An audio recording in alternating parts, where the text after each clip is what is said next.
How you guys doing today? It's Anthony Gangi. Welcome to another episode of Tier Talk. Guys, today we're going to talk about understanding the behavior of unruly inmates. I did my best to break it down to three categories. Me, Joe, and Russ are going to go ahead and discuss those categories a little bit more in depth. I'm taking a little break from the leadership book. I'm going to focus on this book right now on managing inmate behavior because I think it's something that's needed. I think there's a gap between rookie officers and senior officers, and I think it really does come down to how we manage the inmate behavior. I think that's a good starting point for us to go ahead and try to fill in that gap. And again, it's been a passion project of ours, myself, Joe, and Russ, because obviously the biggest concern is we are losing senior staff, and now we have the rookies or younger staff just out there on their own.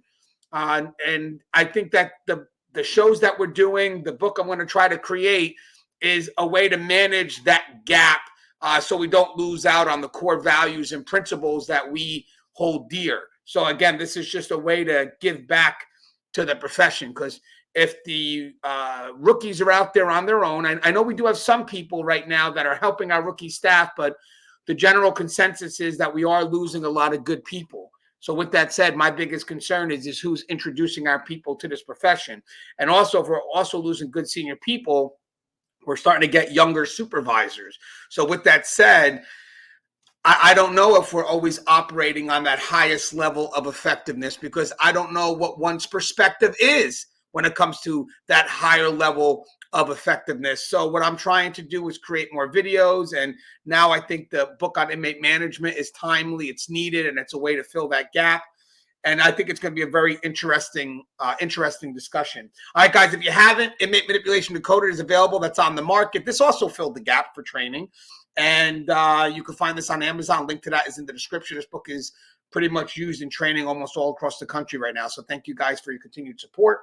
And we also have two books out by Blue 360 Media, written by me, published by Blue 360 Media. A link to that is in the description. It's How to Succeed in Corrections, Lessons Learned While Working in a Prison. And we also have tips for new correctional officers and their supervisors. And again, both books are loaded with tons of information, not just for myself, but other professionals in the field.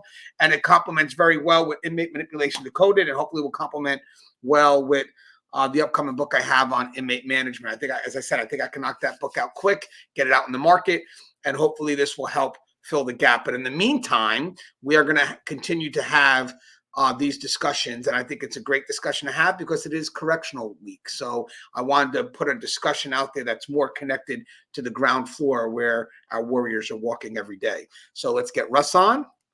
What's up, Russ? Good morning, Anthony. Russ, I love the hat, man. I love the beanie.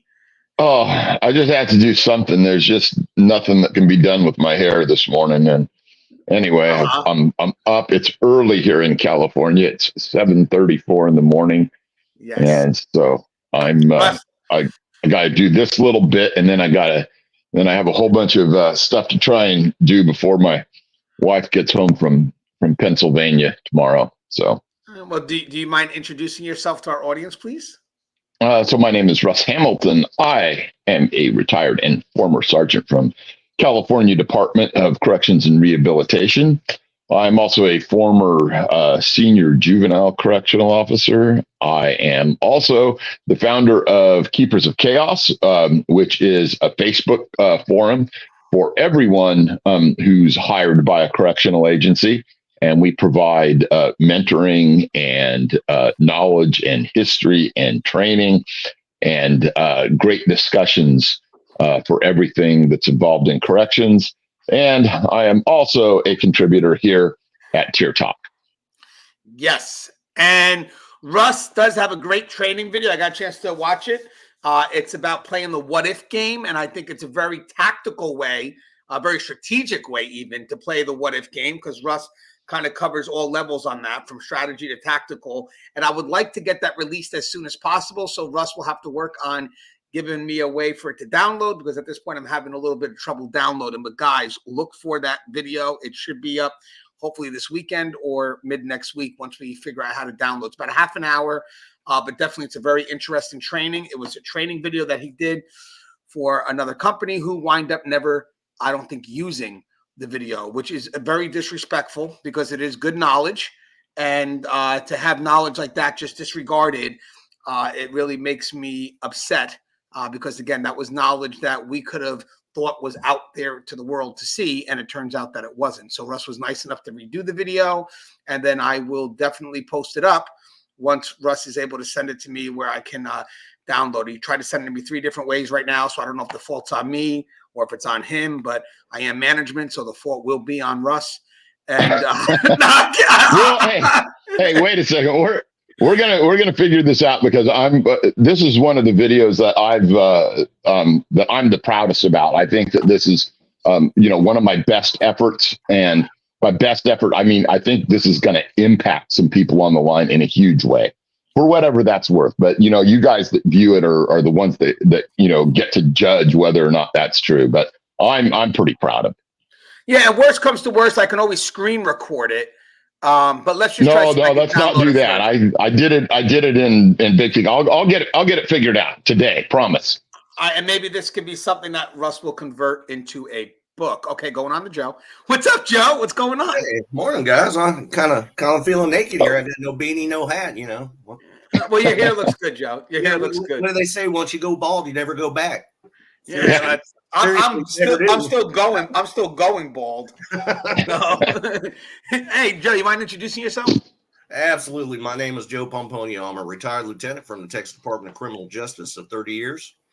Currently working as a assistant jail administrator here in our local county jail division, and a panel member for Tier Talk. And as we go into Correctional Peace Officer Memorial Week, I want to thank all the COs out there across the country, across the continents that watch our show and know that we thank you for everything that you do. We know the fight that you fight on the front line, and we just want you to know we see you and we appreciate you. Love it. And guys, we have a good article coming out at American Jail Association. If you guys get a hold of that magazine, I think it'll get released online soon, but also there is a magazine that has the article in it, and it talks about the predictability of policy and procedure and how it can affect us and our effectiveness to do our job, how it can be manipulated. And it's a very balanced objective in how do we deal with that predictability. I think that's what's cool about Tier Talk. Tier Talk likes to attack what most people have agreed are unsolvable issues. Same thing with the inmate management. I mean, how we're working this out. This used to be a concern that people would just give up on. But with that said, I think there's always going to be a solution, or if it's not a solution, maybe some advice that can at least head you in the right direction, so you at least have control of the situation, as opposed to just kind of giving the win over. Now, granted, guys, these last couple of shows, when we come to dealing with unruly behavior, tips and tactics. Another good show we did recently was when to write an inmate a charge or not. I'm actually going to try to incorporate some of that in the book. It's actually being received very well. I've been getting messages where there are actual supervisors or senior officers that have never realized on some of the stuff that we're discussing. But now when we open their eyes to it, they see it actually being in play. In one scenario, this officer, I believe she's an officer, or she could be a supervisor, so bear with me. I don't want to, I'm not quite sure of her rank, but she does watch our videos. I don't want to put her name out there either, because I don't know if she has permission to kind of communicate with us like that. But so forgive me, I don't know your rank, but she wrote a beautiful thing about what we're doing. She complimented one of the shows that we did with all of us involved. And she said it was what we discussed was more about the one episode where we discussed, I think it was an episode with me and Russ. But Joe, I know Joe was with us with the charge, but I think there was one with dealing with an unruly inmate. And I don't know if Joe, did you take part of that one, or was that one just me and Russ? I think that one was just you and Russ. All right, it makes sense because she mentioned something about what she was focused on me and Russ. Usually when we do shows, if it involves all three, a lot of us do put some good nuggets in that usually people look for. So usually I'll get like a Russ and Joe and Gangi. But on this case, she did mention me and Russ. And she mentioned that she notices more than ever how officers try to negotiate the behavior. And that's not what we're doing. We don't negotiate the behavior. We respond to the behavior, and then we look to resolve the issue. And she said, Gangi, that when that was explained to her, she sees it now all the time.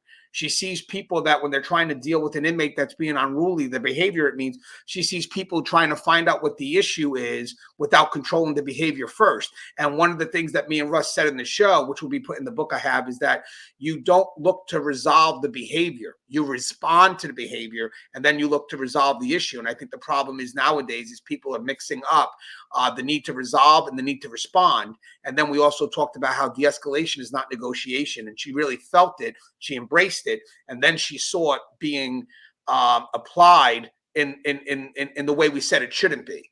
And then it basically motivated her to say, hey, you know what? You should try it this way. And it motivates us to not only see that, find out people are watching our videos, but to actually have the courage to go ahead and apply the knowledge. That's where our legacy gets created. But more importantly, that's when we truly know what we're teaching is a value. I mean, we honestly never know until someone messages us back and says it works. So with that said, the dialogue we're going to talk about today is understanding the behavior of unruly inmates. Now, mind you guys, Joe and Russ never know what topic I'm going to hit with them. And I do that for a reason, because first off, they're experts. They don't really need to have any prep. This is just, they pick up the ball and they run with it. So I don't want to have to influence the dialogue. Even though I do tend to talk first, maybe I'm maybe I am quietly manipulating the dialogue, but I don't want to do it overtly, I guess. But with that said, this gap, first, before we get into the behaviors, I want to mention, let's just do this first. So again, I'll bring this out to Russ and Joe. I got to get your opinion on this. So we've talked about this before, but this is definitely going to go into this dialogue today. I think a big part of managing the gap between senior officer and rookie officer, rookie officer and senior officer, the transition from, inexperience to experience, a bulk of that gap, not all of it, but a bulk of it, and usually the more ambiguous part of it, is the management of the inmate population. Because obviously there's a lot of stuff that you could learn related to safety and security, policy, procedure. We get that. So this doesn't encompass the whole gap.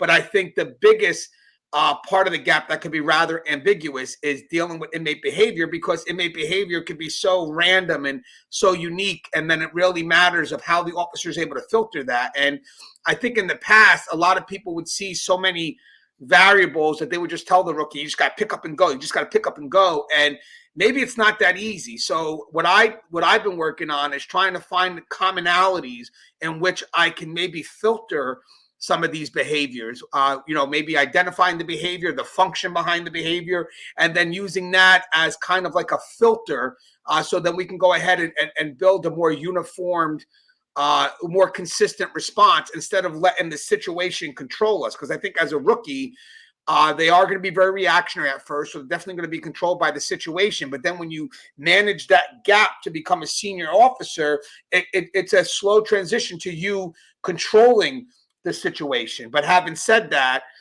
the beginning is obviously an expected reactionary method. So with that said, I want to make sure we're all on the same page. So I'll start with Russ first. I know there's a big gap, Russ, between an inexperienced officer and a experienced officer. And you have a quote in the book actually about what fills that gap.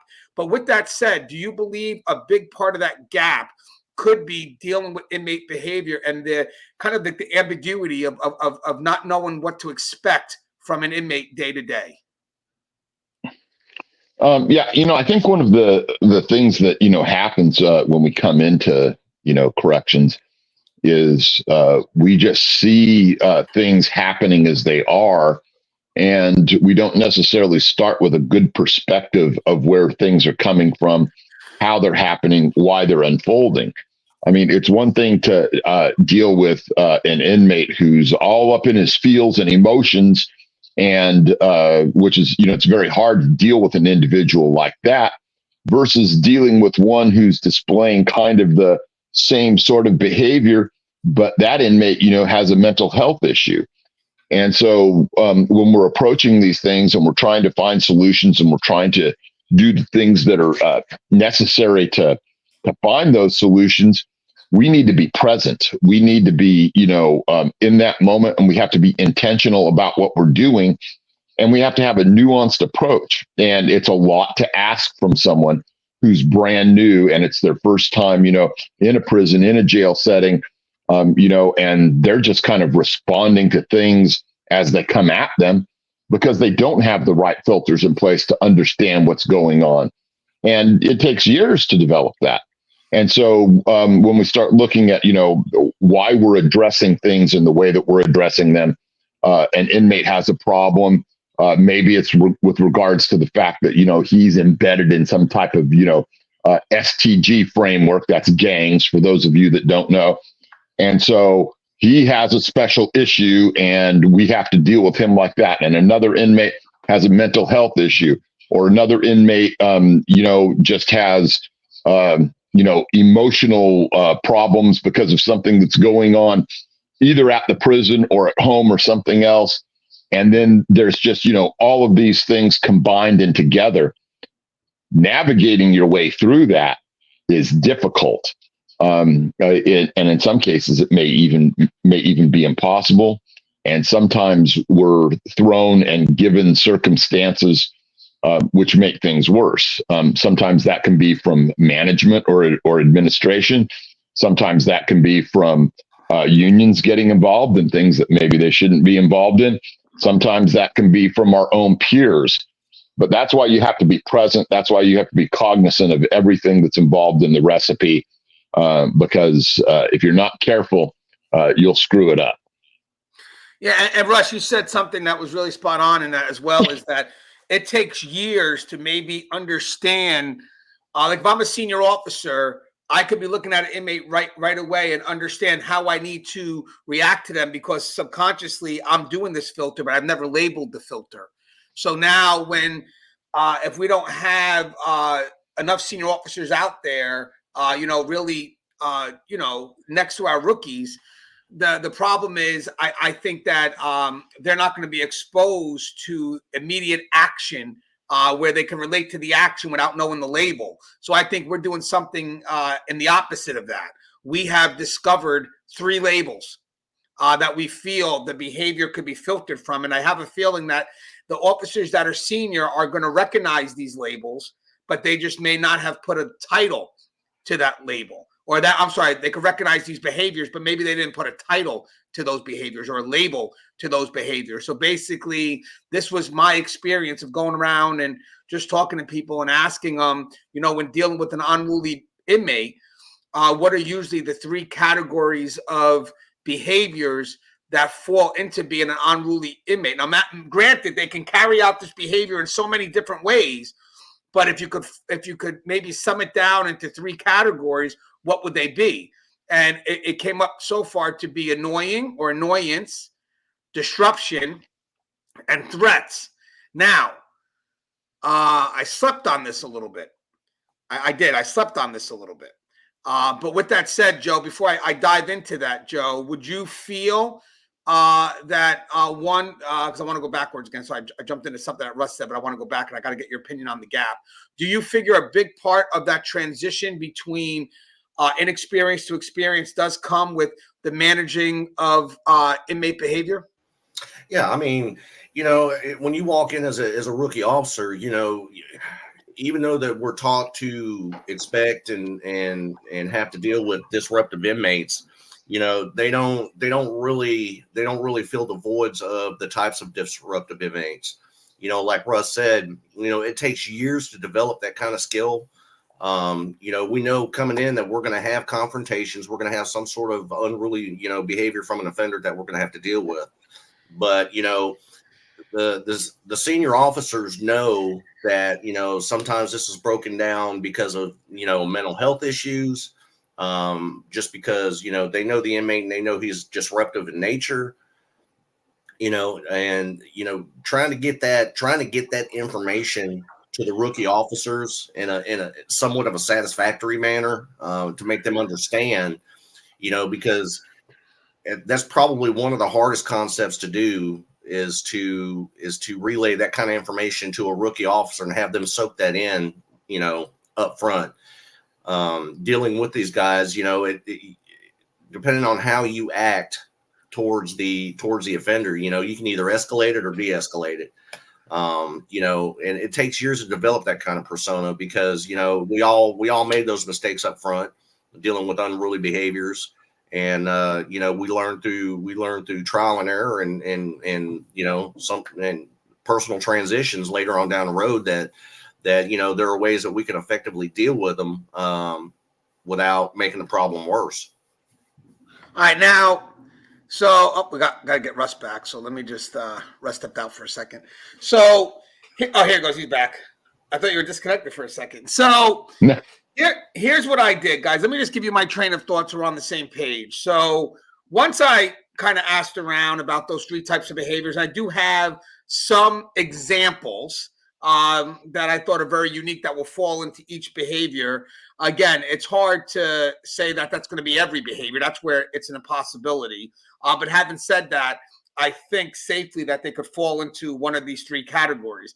And with that said, how I looked at it was, if I'm dealing with an inmate that's annoying, I look at myself and how patient I'm going to be. And usually for an inmate that's annoying, I tend to be a little bit more patient with them because I don't want to give them what they want right away, because then it just feeds their persistent efforts. So for me, I look inwards when I deal with an inmate that's annoying, and I look to try to hold myself to be a little bit more patient, and then go ahead and kind of time's on my side with that one. Now, granted, all the categories mix, and I'll get to that, but hear me out. For inmates that are disruptive, I look at the situation, because the situation is going to wind up putting pressure on how we react to that inmate. So what are they disrupting? No operations, no movement, whatever it is. So this becomes more, the inmate is, I don't know, on a tier, just not being able to listen to orders. So now we're stopping all movement. So he's not really a threat to himself, whatever it is. It's just more of they're being disruptive. So the pressure of time is usually related to where the halt of operations is. And now the pressure to get this inmate where they need to be is truly dependent on what it is I need to run afterwards. I mean, is this, we have meds. What is he disrupting? Medline, mess, whatever it is. Basically, the disruption would be something that affects the operations or the unit as a whole, whatever it is. Then the last part would be threat. And that's where there is no time, in my opinion. You want to really start getting your response going, and that's when I look towards the inmate now. If the inmate poses a threat, obviously, strategically, I want to make sure we're all safe to go in, but the time at that point is not on our side. I'm going to look to respond as soon as I can. Now, granted, some people will say, well, a guy or an inmate or a female, whatever it is, could fall within all three of those categories. Right. But when they do, you always go with the higher level category. So I'll give you an example. If I have an inmate that constantly says they're going to try to kill themselves, but they don't, but they constantly say they're going to try to kill themselves, and because the frequency of the attempt, or we know it to be a false attempt, hypothetically, it could be annoying because they do it every shift, it still poses a threat.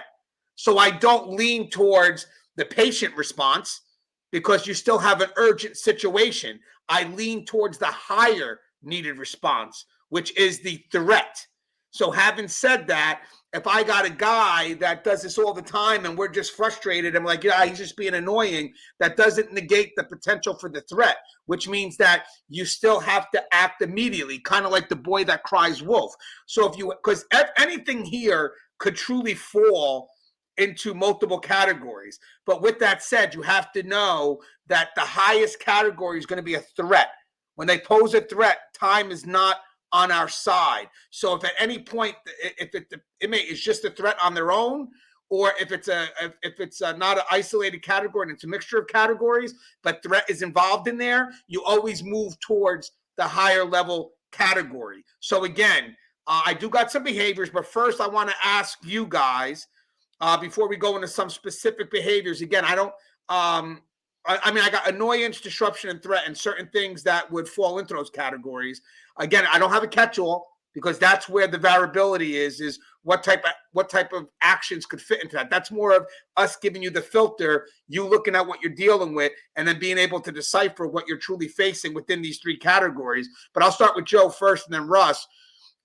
Do you feel when it comes to unruly inmates, could they safely fall into an annoyance category, a disruptive category, or a threat category, or could it be merged all three, or am I missing a category? Because I went through this filter for the last week. Yeah, I mean, they definitely fall into all three of them, at the same time. And then there's some times where they just fall into one category. The annoyance factor is probably one of our biggest. The one that's needy, the one that needs something all the time. They go out of their way to create some sort of disruption to get your attention, and it's for something minute. Like I said, sometimes they fall in all three. Sometimes they just fall into one. Now, Joe, do you think, am I missing anything in the filter, any type of behavior that wouldn't fall into these three? No, not necessarily. I mean, most of your disruptive inmates fall into one of the three categories, and like I said, sometimes they fall into all three. I mean, past them three, there's really nothing else to be covered.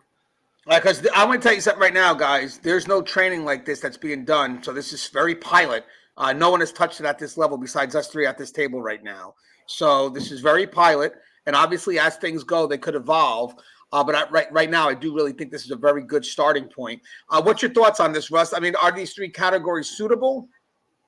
Yeah, I think they're suitable, and I think that there's a lot I think to be said for simplicity too. If we start, making some training, too technical or too complicated, we really miss the opportunity to be able to roll it out there and to be able to put it into a position where officers and supervisors and everybody else are able to actually apply it.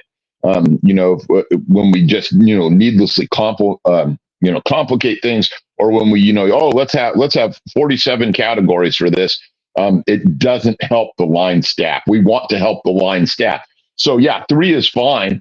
Would it be possible to come up with some more? Sure. But I think we could still shoehorn those in to the original 3. So I say, keep this framework, let it do its work, and then, explain, how we can handle these 3 separate categories, or how we can respond to something that's, really getting out of hand, where it's just, everything all together.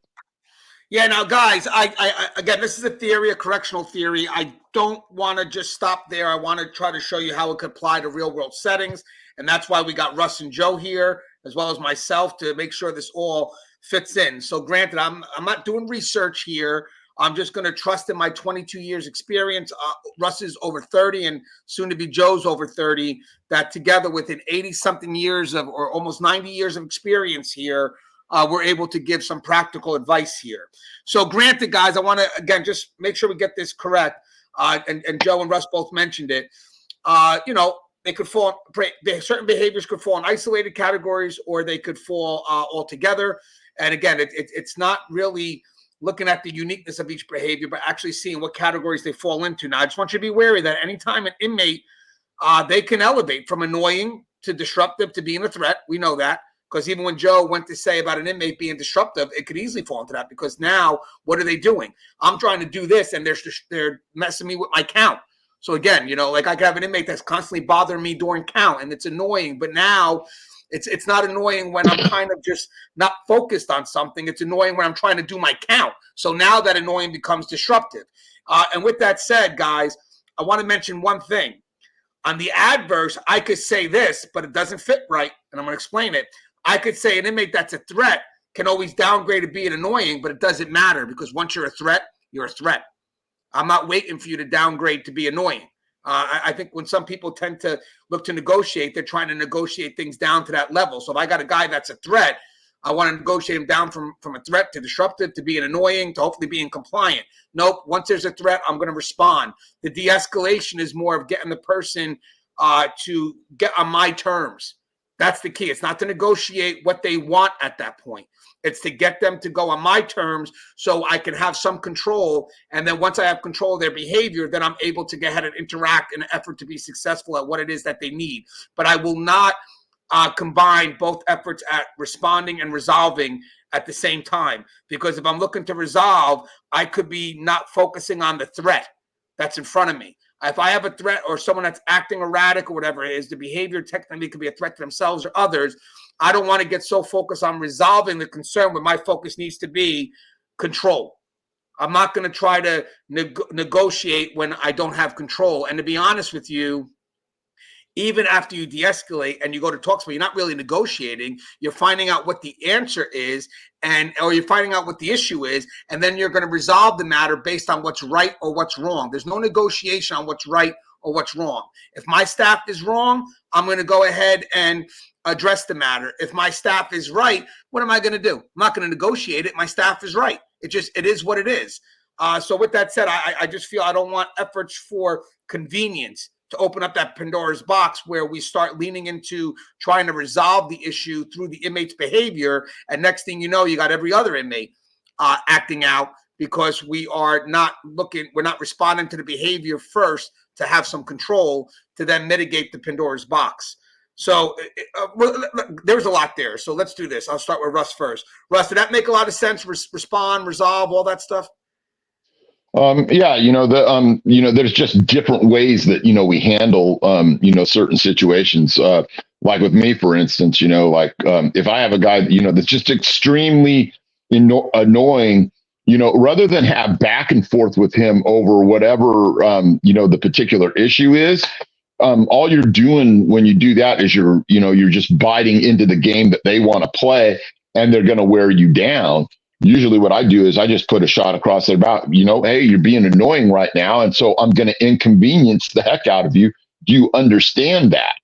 And when they start to understand that, hey, they're not getting what they want and you're not biting into the back and forth, I find that not every inmate, obviously, but a lot of them, then tend to, try and rephrase what they're doing, approach it again. But they won't do that. They're just all in if you don't use that type of language with them. Now, I've said that's what works for me. With regards to threats, for instance, though, I mean, that's a whole different category. And for threats, I have a whole different philosophy. And my philosophy is to instantaneously de-escalate the situation by placing them in bracelets. End of discussion. That's where we're at. There's no back and forth. A guy that is a threat. Why is he a threat? Well, it can be a lot of different things. Has he made verbal threats? Well, yeah. Is he able to carry those out? If he is, put him in bracelets. If a guy is refusing, no, you're not going to search me. Yes, he's a threat. How do you de-escalate that? You put him in bracelets. And so that's the way that I look at it, is that you have to take instantaneous action if someone is actually a threat. Are they a threat to themselves? Put them in bracelets. Does that seem simplistic? Yeah, it is, but that's the way that we resolve things because there's nothing else to do until we can get that person some type of help, or that we can, segregate them from the rest of the population, or that, we can place them in SEG or some type of housing more appropriate to what's going on. So that's my own personal view. I know that some people may not like that, but I found that it works every time it's tried. Yep. And then what's your thoughts on all, lost Joe for a second. What's your thoughts on that, Joe? Yeah, I mean, I agree wholeheartedly with Russ. You got to evaluate what is your most immediate need, what is your most immediate threat, at the time. Whether they're being passive compliant, passive aggressive, or they're just being annoying. You have to evaluate all that before and know what you actually are going to need at that time to gain compliance. That, like I said, between the three, there's a different action for each one of them. That we've had some that, not and like, Russ said, not all inmates, but we've had some that would over escalate a situation to try to manipulate to get what they want. And when we match that, then all of a sudden it's not that serious anymore. So, you definitely have to evaluate the need and think about the outcomes before you act. Yeah, and I want to mention something just to kind of feed off what you gentlemen are saying here. Oh, I'm sorry, I called you gentlemen. I'm so sorry. So when it comes to this, I want to, before we go into each category, I want you to also take note that time is a resource. I think when you have inmates that are annoying, I think time is more on our side. We don't want to cave in. I like what Russ did, though. Russ did stop the individual. Like, you're being annoying, even labeled what they've done. So kind of lets the inmate know, hey, I know what you're doing. I also think another tactic for them is also just not, it becomes convenient not to be bothered by the inmate. So a lot of inmates wind up using persistence as a manipulative tactic to where, like Russ said, wear the officer down. So the officer just winds up, or the staff member just winds up giving them what they want because they don't want to be bothered by the inmate. And at that point there, it's like, you can't do that.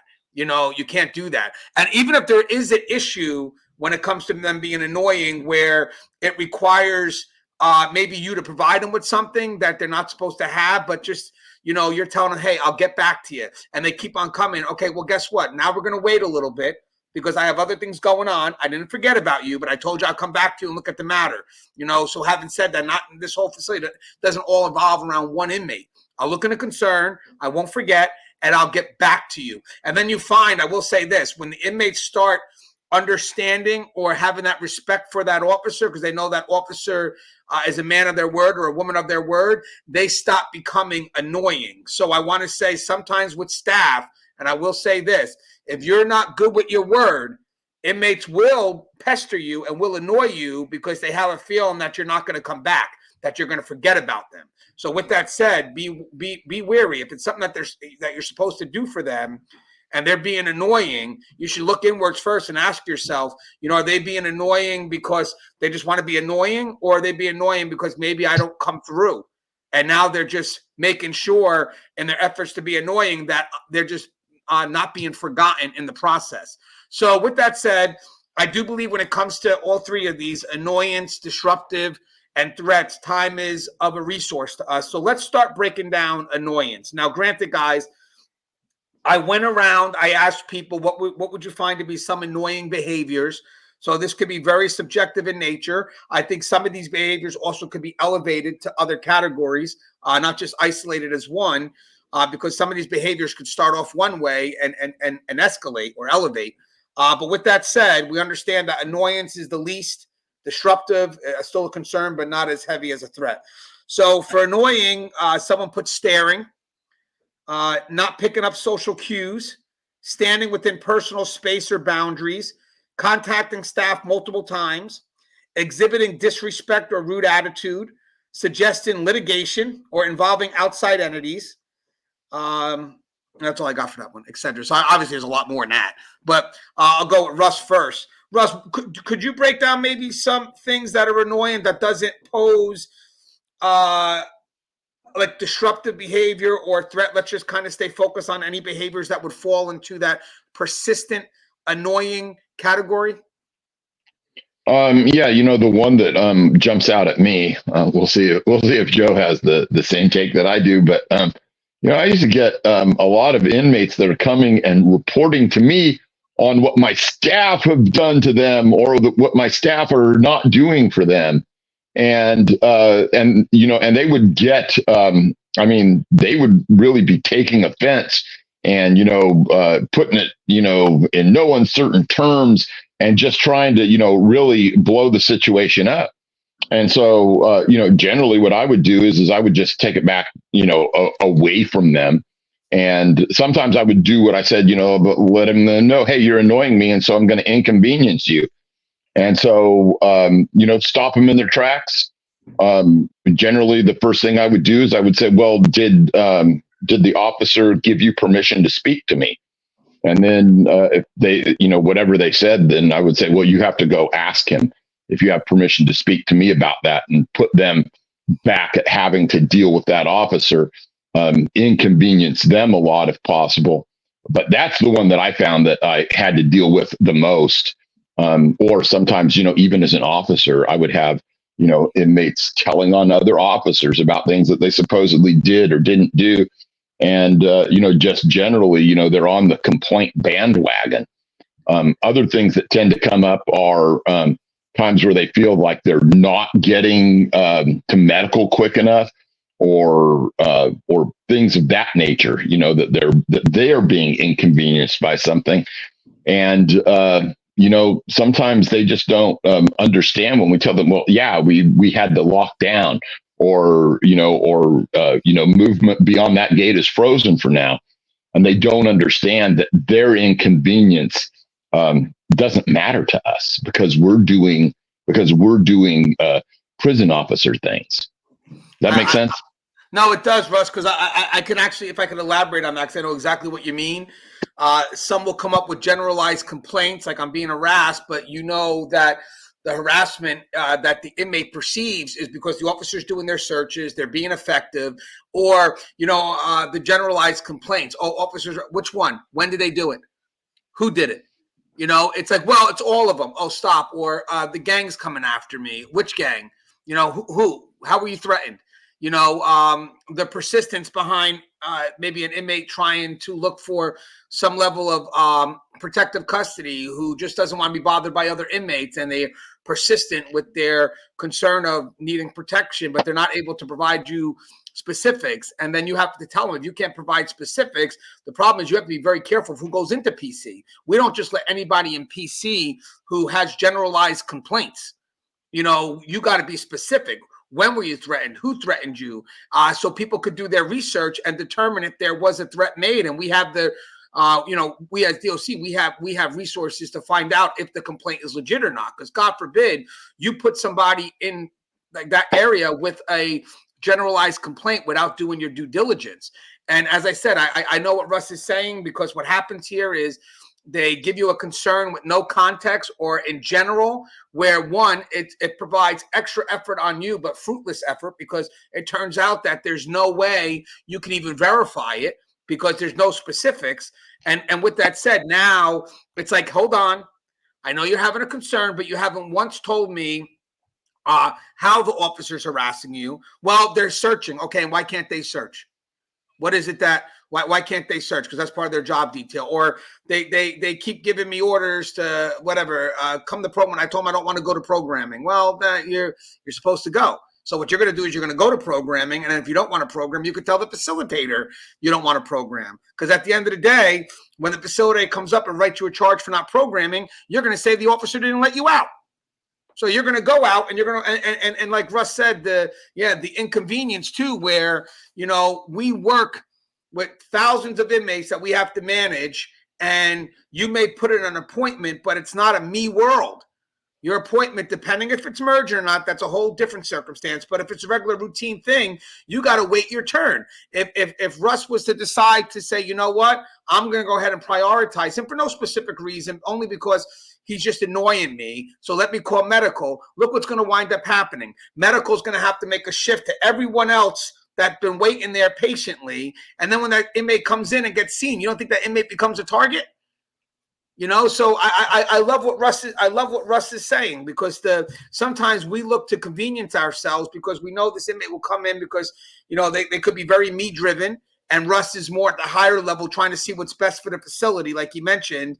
And if Russ didn't have patience, or if Russ would be like, this guy's going to come to me, every 5 minutes, I'm just going to call medical. Well, watch out, because you're not solving the problem.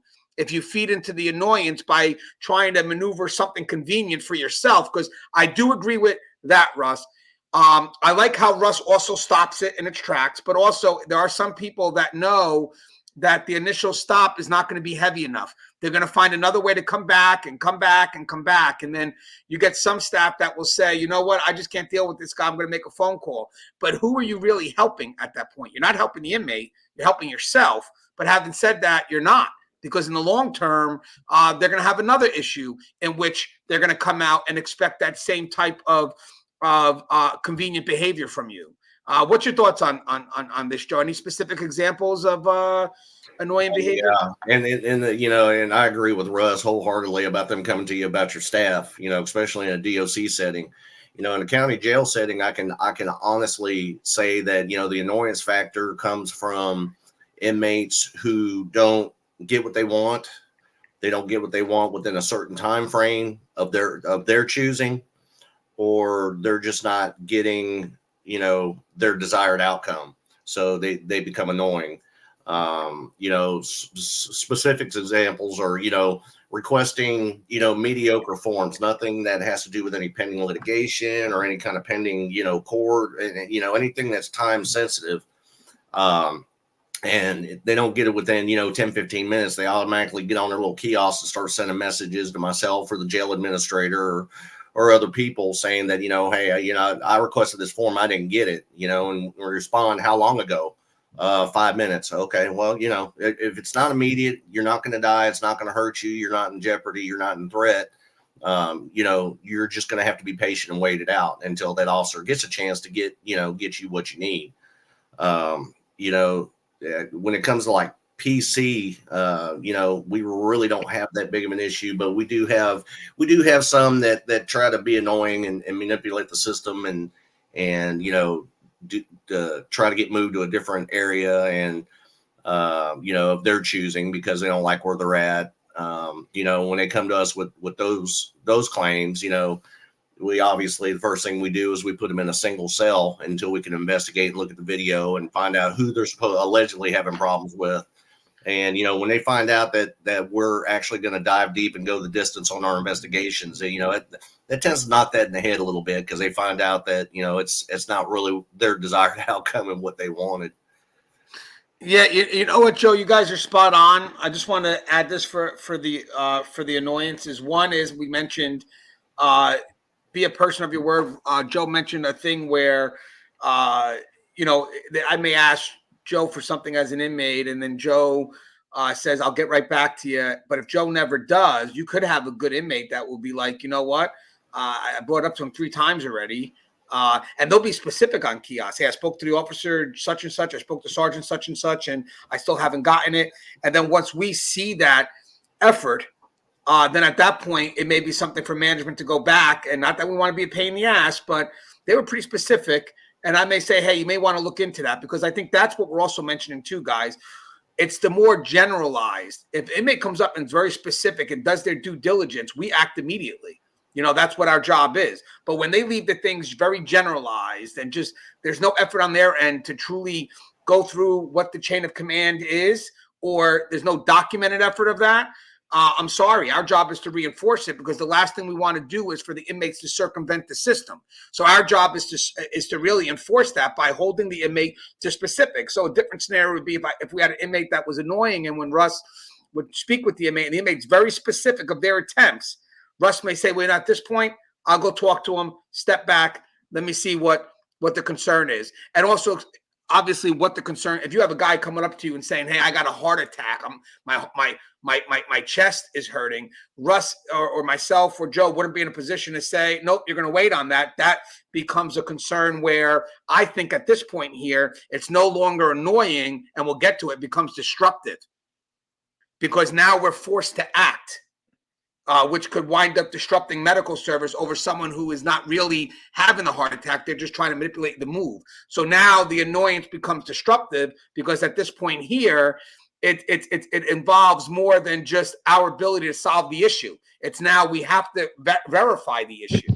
So now it's going to affect a whole nother area, which now forces us to now start making moves, getting the person to medical, only to find out that they're just playing the game because they want to get out of the unit, but we can't take the risk of not acknowledging that. So there'll be some that would say it's annoying and disruptive, but I want you guys to know something. You have to treat it as a disruptive cause, because if you don't, and the person really is having a heart attack, I would also go as far as saying PREA could fall into that too, to some extent.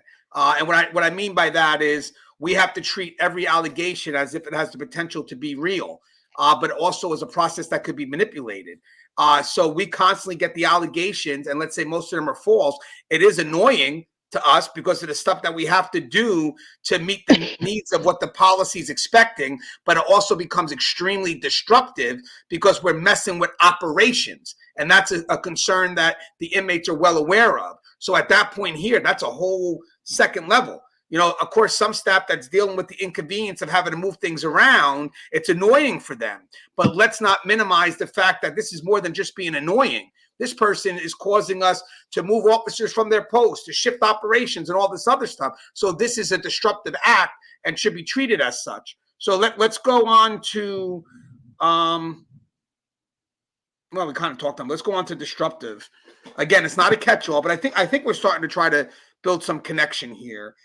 With this stuff, and I'm sure you guys could revisit what I just said if you want to. It's your call. I'll talk about some of the stuff for disruption. So disruption, we look at more of the situational thing. Again, as I mentioned, it becomes from the shift of, you know, basically, you know, me being wanting to be patient, or now I'm looking at the situation and the pressure that the situation now has on what the inmate could be doing. And guys, by the way, this is in the context of unruly inmates. It's not in the context of the day-to-day routine work. This is in the context of inmates that are not playing by the rules, or circumventing the rules, or manipulating the rules. So again, I don't want people to look at this dialogue saying that, you know, we're looking to kind of get out of our, we know what our responsibility is.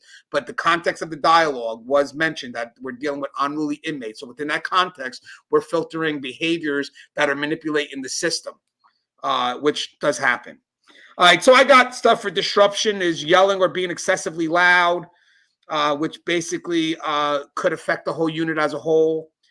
Interrupting and not waiting for responses. So, you know, you're trying to, let's say, do a count, and they just, you know, are all on top of you, stopping you from doing what you got to do. Like, hey, give me a moment. I'll get back to you. No, I'm taking my count. Give me a moment. Refusing to leave an area could be disruptive.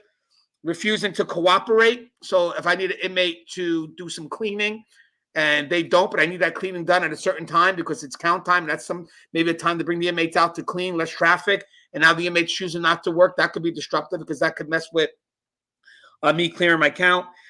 Being under the influence of a substance, destructive towards property. Because again, if you're breaking windows or something like that to a cell or something, now can I put the person back in the cell? I don't know. Interacting with an officer or staff to impede significant amounts of work from being done. And we also have hygiene concerns that severely impact others. And that's not annoying, guys. Hygiene concerns could cause us to move inmates away from inmates. I've known people that have kept themselves dirty because they don't want to be housed with anyone. I'm just being honest with you. I've seen that. So I'll go with Joe first, then Russ. But Russ, Joe, let's talk about, you know, going from annoying to disruptive at first. But also let's talk about some isolated disruptive incidents that no longer go through annoying. It just jumped up the level. Yeah, so you know, annoying we've already discussed. You know, we're graduating to disruptive.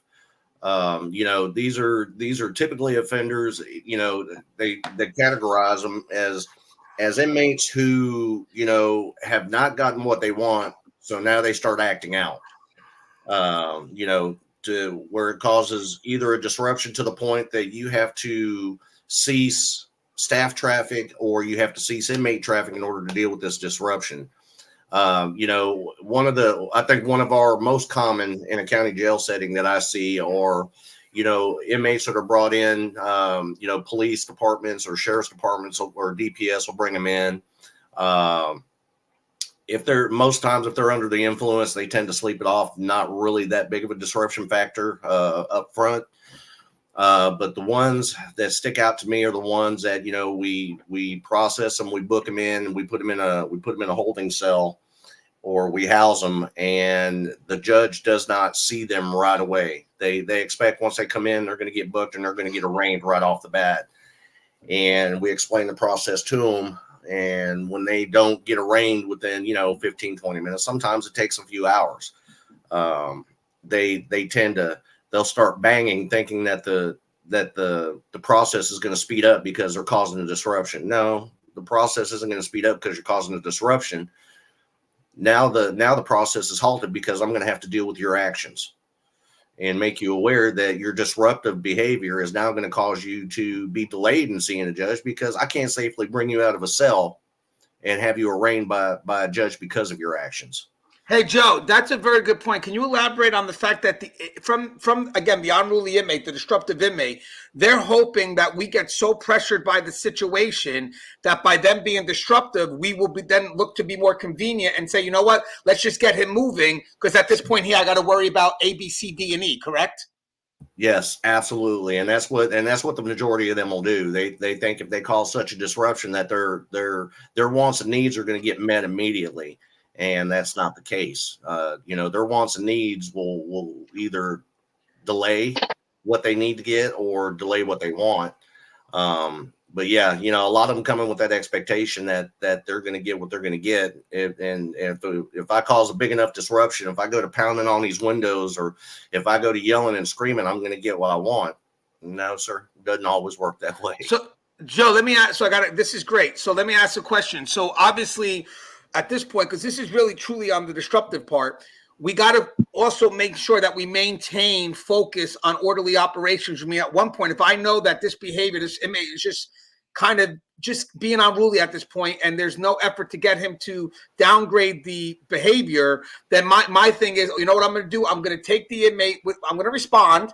I'm going to bring the inmate to an area that doesn't affect the rest of the operations, and then have my resources there to deal with the inmate so I can keep things running. So at the end of the day, I can explain why it's delayed for all these inmates. I mean, for this inmate, but I can't explain why eventually I was delayed on all this, on all the other inmates. So I love what you're saying is eventually I think when people come to services and all this other stuff, hey, if the inmate's unruly, I'm able to explain why I wasn't able to provide him with anything. What did I do? I took him over here. He was still unruly, blah, blah, blah. But what becomes tougher to explain is when that one incident goes ahead and affects how you got to provide things to everyone else. And because then people will come back and say, well, why couldn't you eventually take control of that inmate? So basically respond appropriately, put that inmate in a spot where they can't affect the rest of the operations, and then go ahead and keep things running. Because at the end of the day, all the inmates that are doing the right thing are kind of swept up in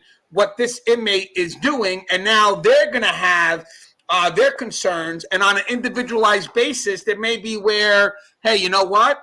I was denied something because the facility itself couldn't handle this.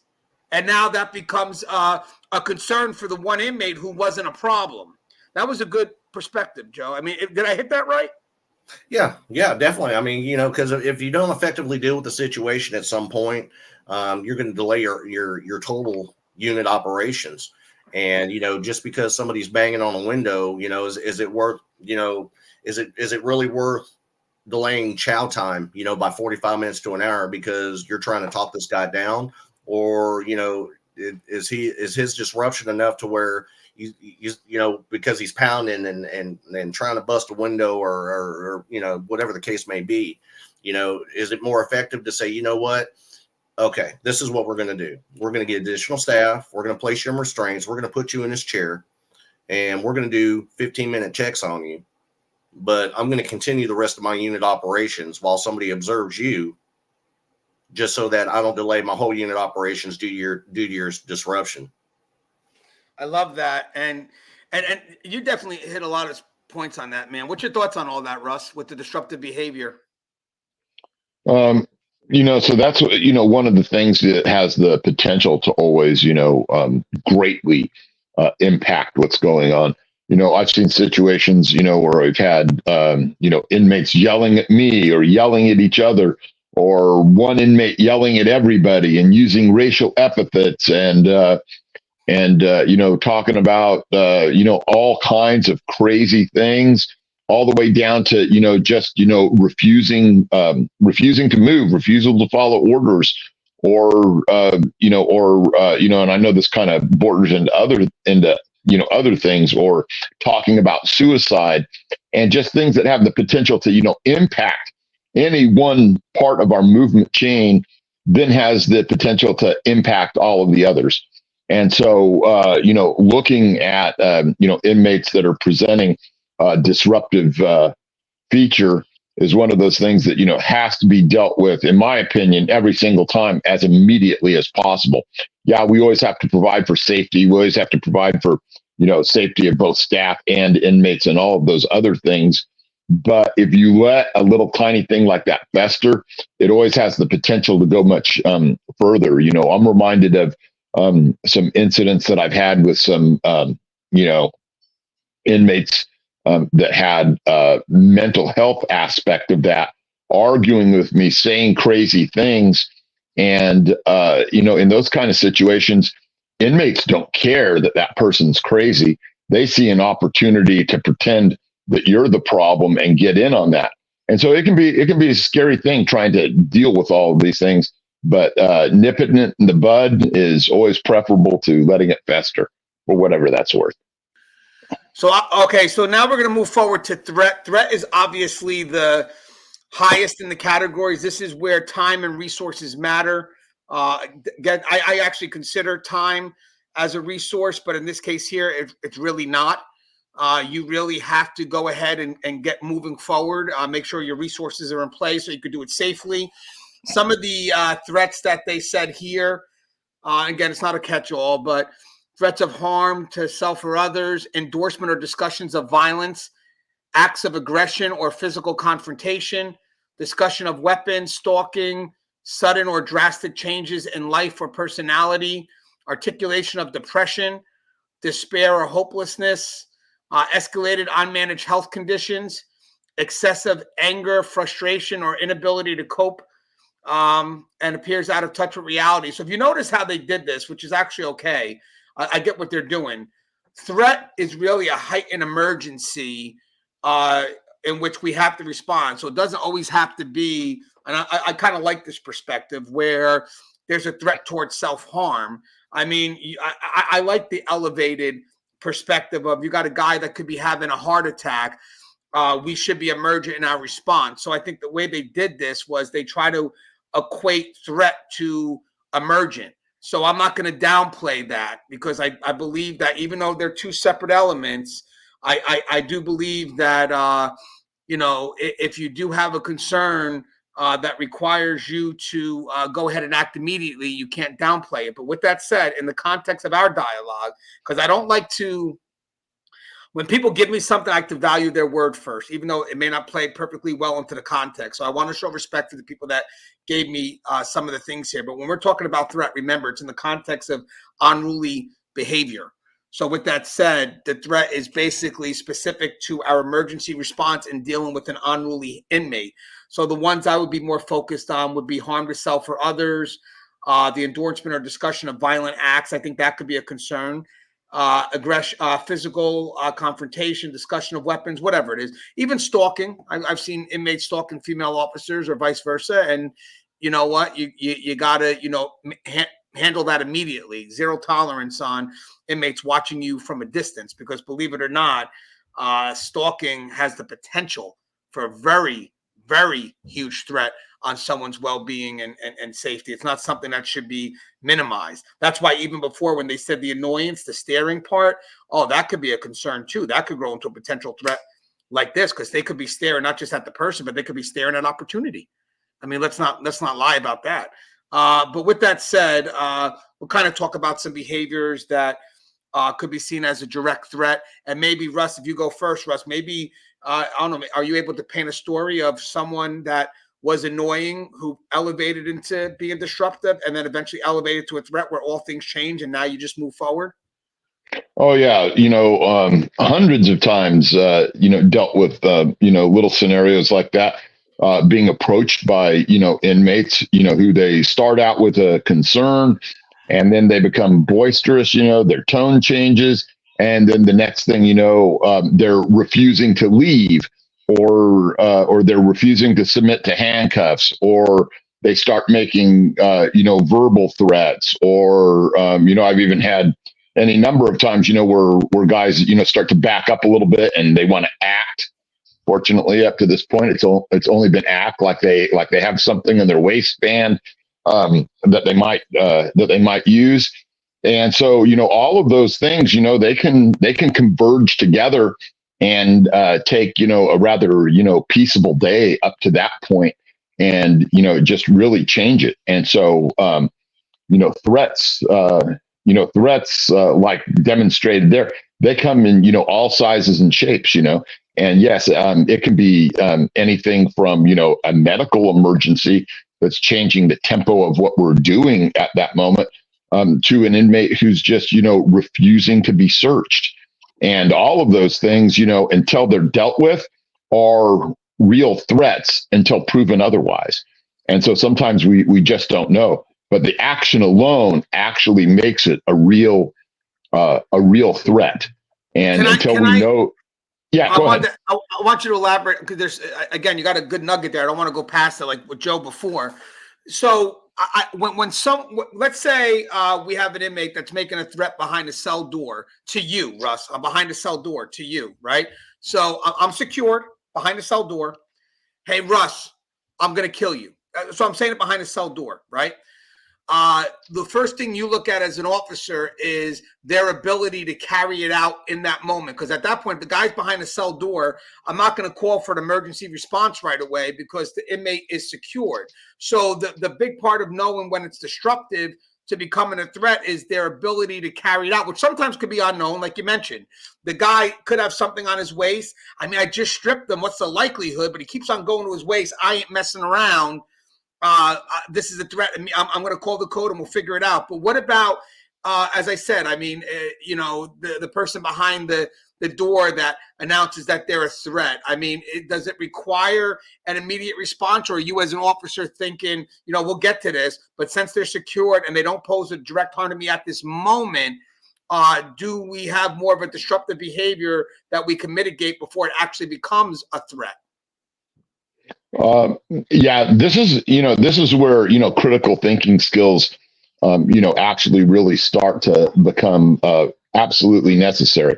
Yes, well, you have them isolated in a fashion like that, and you're operating on what they've said on the surface level as the reason for doing what you're about to do, which is deal with it, but try and use time as your resource in this particular case.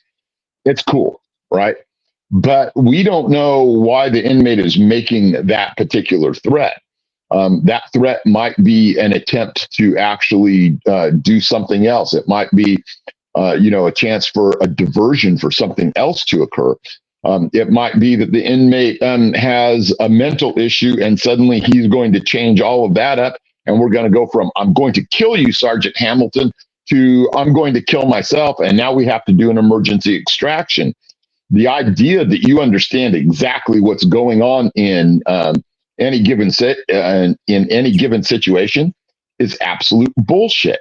So you better be ready to change gears and act and take action in different ways because things are going to come out that are going to surprise you if you haven't made yourself ready to understand what critical thinking skills are all about. So that I know that's only a partial answer to the way that you asked that.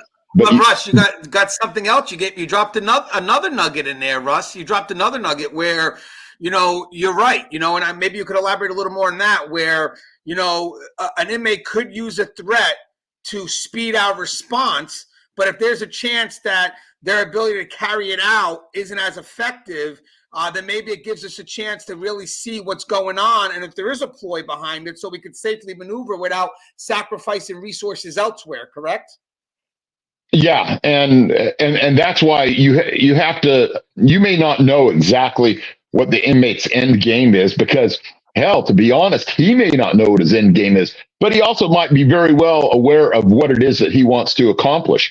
Maybe he wants to get something on the record where he gets two or three staff members to witness him, attempting to commit suicide, and he is going to, try and manipulate the system. But then again, if you're critically thinking, because you don't know that to be the case, you still have to respond to it exactly like it's a real suicide. Whereas 5 minutes before this, it was all about, he was going to kill you in some unspecified fashion. So, being able to, do this mental juggling is really, I think, what sets corrections apart from, maybe any other type of correctional law enforcement is that the density that we deal with, these kind of things is, every single day, all the time. And so you better be good at identifying these things. And that's one great thing about, this discussion we're having, breaking these things down into three separate ways. It allows us to be able to take and, make things that are, kind of, amorphous and kind of abstract and put them into the concrete and give us a framework to think around them. And Russ, wait, there's just one more point because it's there, and basically the framework, right? I want to show a switch shift in context real quick and tell me what your thoughts are. So I'm an officer. I want to try to give scenarios, guys, because as I said, where it's correctional theory, so I'm trying to see where it applies.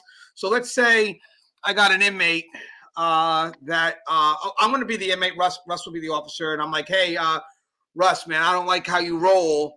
you know, next time you pop this door, I'm going to fucking kick your ass or I'm going to kill you, whatever it is. So Russ still has control, door shut, you know, more of disruptive at this point. Even though Russ was threatened, I want to make sure people realize that a threat requires a different response than someone being disruptive. So I don't want to eliminate resources just yet because Russ is safe. The inmate's locked in.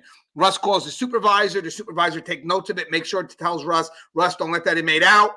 I'll be right there. Do you think the guy's an immediate threat to themselves or anybody else? No, he's celled by himself. Okay, we're good. I'll be there. Trust me. Let me just handle this one thing, but I'll get there. But do not let that inmate out. Okay, so that's good scenario, whatever it is. But then here's a different one. Again, Russ is doing his job. I'm pissed off because now he's not letting me out because I want to go to mess. Now I'm just more aggravated. Russ, when you open this door, I'm gonna shank you. Now there's a potential for a weapon in that cell. Now, if you had a cellmate, that's even a greater worry. Now we do have a higher level concern because now the person has a potential weapon that can hurt someone else, but even if they don't have a cellmate, they can hurt themselves. So Russ calls the supervisor and tells the supervisor this specific concern. Hey, Sarge, I'm calling you back. I went back to do my rounds to check on the inmate, and now he just threatened to stab me. That's different because now he may not have the direct access to hurt Russ, but one, he has could have a weapon in his cell and direct access to hurt himself, or at the time if he has a cellmate, because the cellmate could add pressure to the concern too, because you have the safety of the cellmate as well. You got an irate inmate and they have a cellmate. I mean, that could change the scenario to where now the threat has went from being disruptive to immediate. But Russ, do you think there is a shift when it comes to like, I'm going to hurt you, one thing, or I'm going to stab you?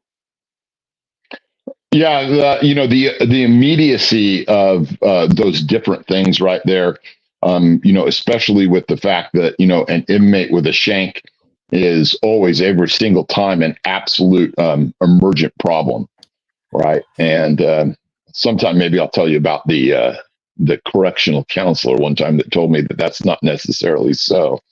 Why can't you share it now? We only Russ. We only need date, times, when it happened, where it happened, because I don't want you to start talking about these complaints without being specific, because this is annoying. Okay, so I'm just okay. So let me go. That actually happened to me in a conversation once where I had a correctional counselor who in California is actually a peace officer, right? They're a official size and weight peace officer. And tell me that an inmate with a shank is not an emergency situation. And I said, it certainly is every single time. And they said, well, there could be guys out there that are carrying weapons. I said, yeah, but we don't know. And if we don't know, it's still an emergency. It's just an emergency that we don't know about. And the guy was completely clueless. But I'll get beyond all that. And let me get back to the situation at hand here. When we are in this theoretical situation, and an inmate, has taken it from, hey, I'm gonna come out there and I'm gonna beat your ass, to I have a shank, I have a weapon here, right? Once again, from the critical thinking aspect, you should not be thinking about, because he made that threat before, that shank is only meant for you or anyone outside that cell. Now we've introduced a different type of threat where, if we're using our critical thinking skills, he can use that shank on himself potentially. He could use it also on his bunkmate if he's got one in there. If someone else is in that cell with him now it becomes an emergency extraction, not a calculated use of force, as we used to call it in California. But now we have to absolutely go in there right Ricky tick now, because we don't know what he might do with that weapon, and it has the potential to completely disrupt everything now. Whereas before, we had a little bit more of a reason to rely on the time element a little more to our advantage. But that's just the difference in changing up how we look and how we think about what the potentials are about the things that we know. But we still have to pay attention to the things that we don't know at the same time, because those things, if we're not getting out there in front of them, then we've failed in our critical thinking. And Russ, look at even just in the context of the weapon, how it could shift. If if the guy has a weapon and has a cellmate, you're going to have to pretty much go in immediately. There's no ifs and buts about it. Obviously, safely. When I say immediately, I'm not saying you as go in the no. Just get your team ready. You're going in. I mean, this is possible victim situation. But if the guy has a weapon, but he's by himself, and let's say we have another concern going on, I could just have an officer put eyes on him, and don't take your eyes off him until I'm able to manage this higher concern, But at any point, if he starts hurting himself, then the choice may have to be made to switch. But always remember, I don't know if this is something that is written down, any policy, whatever it is, but our job, if we had two situations in which we're very limited resources. So remember, guys, we're talking about the extreme here, where we're very limited resources and we only have enough resources to safely respond to one concern, and we have to make an impossible choice. Granted, I'm hoping this is not the case, but just hear me out. If we have to make an impossible choice, we usually go towards where there's going to be a victim before there's going to be someone who's going to be harming themselves. Granted, we'd like to attend to both, and hopefully that's the case. But if we're ever caught in a possible situation where I'm managing an incident now where there's going to be a possible victim, and I got a guy that has a weapon, but he's by himself and he's in a cell, I may be okay to put eyes on him real quick so I can take care of this concern with the victim or a potential victim, and then go ahead and then respond appropriately. But I do not want to leave it unattended. What that really does is buy me time for a reaction, where at this point time is not on our side. Does that make sense, Russ? Yeah, because that's just an example. If you carry it just a little bit further, and I think that Joe will back me up on this. If you have an inmate and two inmates in that cell, and we have to go in right then and do the emergency extraction, yes, you have to have a minimum number of safe personnel and equipment to do that. But you can sacrifice certain other things, like you don't have to call first and get the psychologist down there, and you don't have to have someone who's slaved to the camera and is only going to operate the camera. You can do it in a more expedient fashion, but you still have to conform to certain safety standards. But cameras and psychologists and things like that are not those things. Does that make sense, Joe? No. Oh yeah, Joe. Sorry. I was just saying, no, it makes sense. It's a declaration of emergency right there. But sorry about that. I was just so captivated in this. But 100%, Joe. I like what Russ did. Gangi, shut up. Let's get to Joe. Good job, Russ. Because you're right. You're 100% correct. I got so captivated in what you guys are saying. I wanted to try to apply this. Because remember, guys, I'm thinking right now of what I think I can utilize, and I wanted to really explore that because I'm going to go back and watch that whole section again. But Joe, please, I'd like to obviously hear your thoughts. This is probably one of my favorite topics right here, due to the fact that because there is so much that as a supervisor you can do for your staff ahead of time and then training wise during your staff briefings, because of the fact that these situations need people who are critical thinkers. You got to be able to identify a threat, identify the surroundings, identify your resources, identify your needs, and identify how much staff you need. Having somebody as an officer who encounters somebody behind a door, a solid door that says, hey, when you roll this door, I'm going to kick your ass, is the first thing we need to do is identify the threat. Is it immediate? Is it something that is going to harm him? Is it something that's going to harm me right now? Then we need to identify, let's look at the second factor. When you open this door, I'm going to shank your ass. Okay, really? Let me see that shank. Show it to me. I want to visually see the shank that you're going to stick me with. This way, when you communicate with your supervisors or you communicate with whoever it is to communicate with, you can say, "Hey, Lou, I'm just FYI, this guy said, he's going to beat my ass. I visually can't see a shank. He says, he has one, but I can't visually see it. Nice. Me as a supervisor, I'm going to tell you, do not roll that door until myself and some additional staff are down there. And then at which time we're going to deal with that situation. Now, if you see a shank, by all means, please communicate that as well. Hey, Lou, this dude said when we rolled the door, he's going to shank me, and he produced a shank. I've visually seen it with my own eyes. He legit has a shank. That changes the whole dynamic. From now, so now we're stepping up the game. We're up in the dynamic. Okay, is he single cell? Is he in a 2-man cell? Is he in a dorm, in a pod with multiple offenders? So now we're upgrading this dynamic, and our needs are more immediate than they were from the guy behind the door who says, "Yeah, look out, Hamilton. When you roll this door, babe, it's on. I'm fixing to beat your ass." Yeah, the open dorm changes that. You know what I mean? So, depending on your scenario, on your situation, a lot of those dynamics are changed. Now, what I can tell you from personal experience as a lieutenant from the Department of Corrections, the majority of the stuff that we dealt with on a daily basis that was more immediate needs were the ones that were self-inflicted of harm.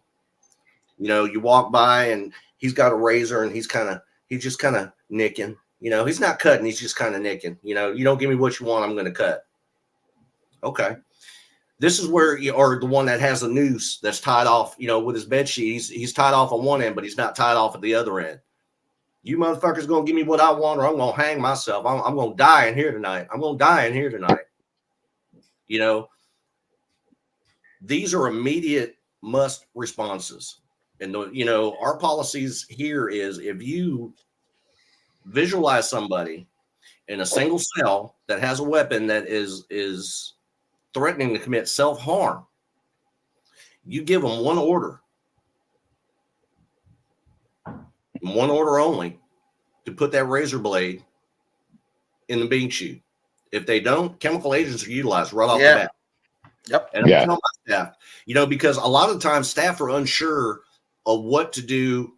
They know what they have to do, but they're unsure of doing it for fear of getting into trouble. And this is where training is the most valuable during your shift briefings and playing that what if game with your staff. If you see somebody with a weapon and you've already given that order and he's effectively cutting himself, to the point where, you think he could actually do damage to himself, and you've given him that order, utilize your chemical agents and then notify me afterwards. You need to do what you need to do to handle that situation and keep him from either self-harm, furthering the self-harm to himself, because that need right then and there is immediate. Joe, let me ask, because you covered so many things here. So let's go back, because I think this will be a good scenario for me to utilize in the book, because definitely most of us have gone through this to some level, or through. I could say most people right now watching this would definitely understand this at all levels.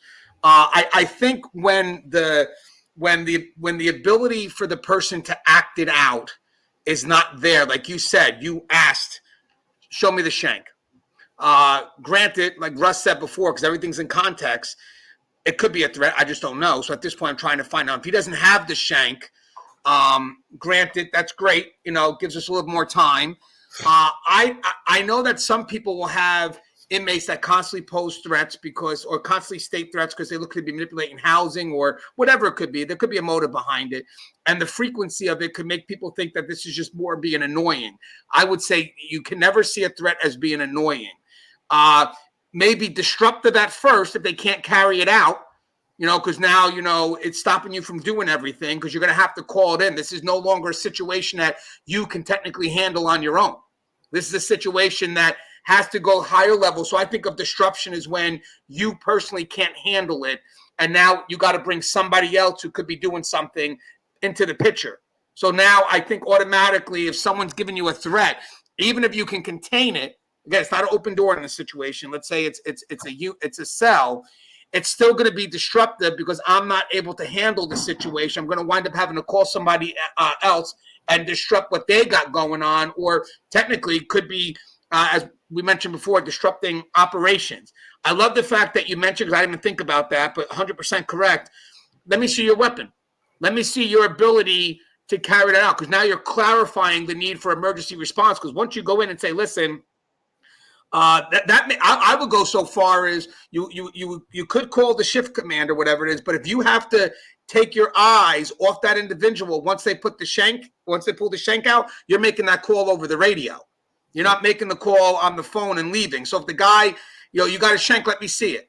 And if the guy produces it, guys, be advised, cell 103, blah, blah, blah, inmate appears to be irate and holding a shank, 6-inch, whatever it is. Because now I'm not going to take my eyes. Once I allow for that inmate to pull out that shank, and now it's visible, he has to now be in my sight. I wanted to add that. Because no way am I going to go ahead and tell you to pull out the shank and then go run to a phone that's on the other side of the unit.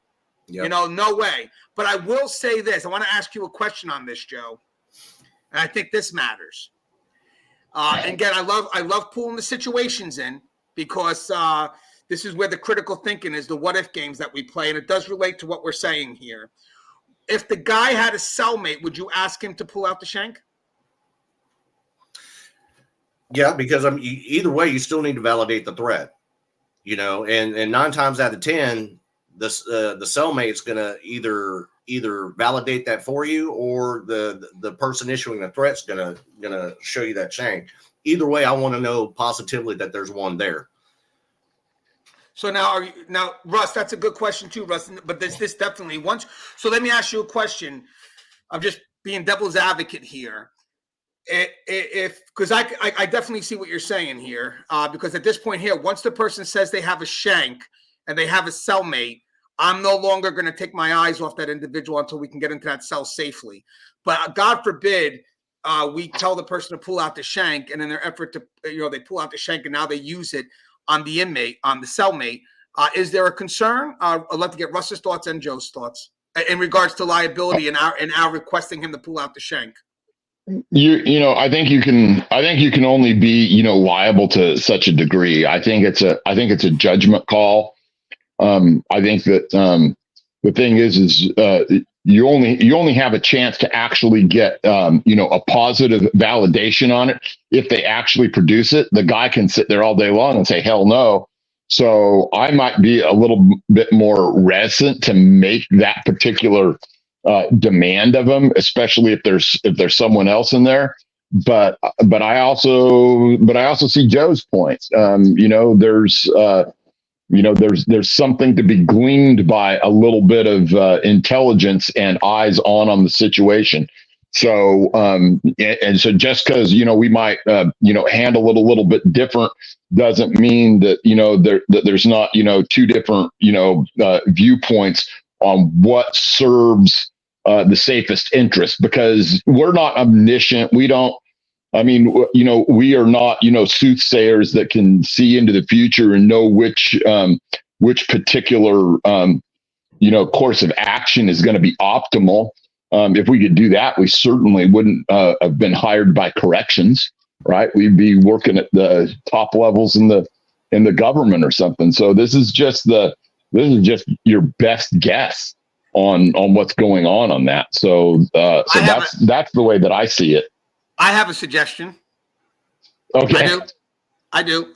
So here's again, nothing's a perfect world. Nothing's a perfect world, but hear me out. And it kind of goes in context what we're saying.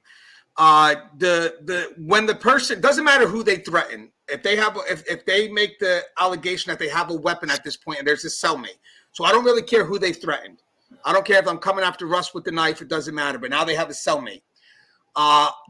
I'm going to have eyes on them. So I'm calling that in on the radio. Even if they're threats just to me, I'm still going to call that in on the radio. But I may not ask for them. I may not ask for the weapon to be exposed, because I'm still going to treat this with an emergency response as if he had a weapon anyway. So my biggest concern at this point here is I'll let staff know that he could have a weapon.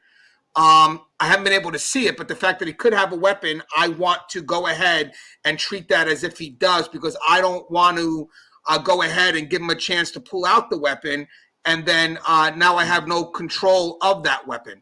Now I could have a possible victim. So for me, for liability-wise, if there's a cellmate, again, I get what Joe said 100% before. If he's by himself, I want to see the weapon. I want to, because that's going to tell me if I need to keep my eyes on him or not at that point. But I want to see the weapon. Oh, he does got a shank. I can clearly see it. Let me go ahead and keep my eyes on him. I'm going to call it from the radio. With that said, if they do have a cellmate and he mentions he does have a weapon, I am going to go ahead and not ask. I'd be afraid to ask him to pull it out, because if he pulls it out and then there's a struggle in the cell, you know, for that weapon or something happens, the fact that I asked him to pull the weapon out could be seen by the person who, whoever it is, the victim, whatever it is, as we may have not done what we could to de-escalate it, because pulling the weapon out actually made matters worse. So I don't know. Oh, go ahead, Joe. But the thing is, in this scenario, the end result's still going to be the same. Either way, when I arrive on scene and my officer tells me that there's 2 men in the cell and one possibly has a shank, you know, the end result's still going to be the same, because I want to see that shank before my men enter that cell. But doesn't the time lessen, though? Yeah, because now you have the weapon exposed. But the question is, you know, if he was going to use, this is where your critical thinking and taking nonverbal cues comes into play. You know, when he says that I have a shank, you know, 9 times out of 10, that cellmate doesn't want any heat in his cell. So if that shank wasn't meant for him, it's meant for staff. You could take nonverbal cues from that second offender without even asking a question. You can gauge their response by the look on their face. 9 times out of 10, they're just going to shake their head no and go. Or, you know, if he's laying back on his bunk and he just looks scared to death. You know what I mean? You have to size the whole situation up. But the thing about it is, you know, you're still gonna utilize chemical agents before you go in that cell, because you don't want him to be able to use that weapon, regardless of whether he has one or doesn't have one, shows it or doesn't show it. The end result's still going to be the same. We're still coming in that cell with chemical agents. Yeah, I think that what Joe's saying, and I mean, and this is a little bit on the advanced side, is there can be an expectation that you're going to get an answer to your query, True. Whether or not he produces it. True. Right. And being able to do that and do it on the fly. I mean, I'm all about that. I would say that I don't know that I would necessarily go that direction, you know, and it might be that in one situation I would do it that way, and in another very similar situation I wouldn't. I think it's hard to say that way, but yeah, there are ways to glean information off of inmates, whether or not they produce the information that you're asking for or not, in a lot of different scenarios, not just this one. Yeah, and I love this, because this could be even a poll we could put up if we want, where, I mean, would that attempt de-escalate the situation, or because now you have a cellmate in there, does it actually make it worse for the victim? You know, which could be the potential. Because I could picture, if I was the cellmate, maybe I didn't know this guy had a weapon. I don't know. And all of a sudden, now the guy goes to grab the weapon. I may want to jump on him, you know, because at this point here, I'm in self-survival mode. And I don't know. Again, there's no, you know, it's a tough situation, because, you know, even if he does have a cellmate, it's not like you can get that inmate, you can get his cellmate out of there at that point. Yeah, but one is seeking clarity. I get it. Like, does he have a weapon? But when your staff responds, I think letting them know that he has the potential to have a weapon, they're still ready for that. You know, you're letting them know, so they should go in every situation as if the person has a weapon. But that's always been a good question, even for officers on the streets too, where I'm sorry, not even officer. I can actually pull this into the prison setting. One of the discussions that has been a bit of a debate is when you do a pat frisk or something, and you feel something in someone's pocket. Do you have the inmate pull it out, or do you pull it out? Now, we know what it is. We know what the answer is. But believe it or not, some people get so concerned about getting pricked by something, whatever it is, that they will tell the inmate to pull it out. And it's like negative. So I'm thinking of the same scenario here. Consider the cell a giant pocket. Am I going to tell the inmate now to pull that out and brandish it when there is someone else there that could be affected by that decision? So my thing is, if I have a single cellmate, if I have a single person, it's different. At the end of the day, that's for my survival, because he's my threat. That person's my threat. So I want to know, what does he have? But having said that, I'm not the direct victim right now, you know, in this scenario where there's someone else that's a buffer between us. So now what happens is, I tell this person to pull this out. They're no longer a threat to just me anymore. They could be a threat to the cellmate. And then if this ever gets put into court from the person who, let's say, could get stabbed up, they'll ask you, I could picture in court, did you tell the person to grab that weapon? Well, that's the thing though, is that, like, for me, I think that I just don't think that, that we should be held to that standard where we're required to manufacture an optimal outcome, right? There's just a level of doing this where, you have to be, free to make a judgment call, and you can't say that if you hadn't done that, that the outcome would have been different. There's just no way to know that. And I know that people, and this is where I don't like when people become so overly concerned about liability. Are we liable for some things? Yes. Should we be held accountable for some things? Yes. But I don't think that you can, hold someone accountable over, over decisions that they make that really don't have any clear, that don't have, a clear and precise outcome, and so when you try and judge people by whether the outcome was optimal or not, that's not just an unrealistic expectation. That's an impossible expectation. So I just want to put that out there, because I do understand, the lens that you're looking at it through, Anthony. But I also want people to know that that's, if people are looking through that lens and judging you, those two things coupled together, they should be very, very careful about doing that, because we have a hard enough time retaining individuals in this profession without going to those extremes of, like, hey, you know what? If you're not 100% perfect, you can just kick that can on down the road. Does that make sense?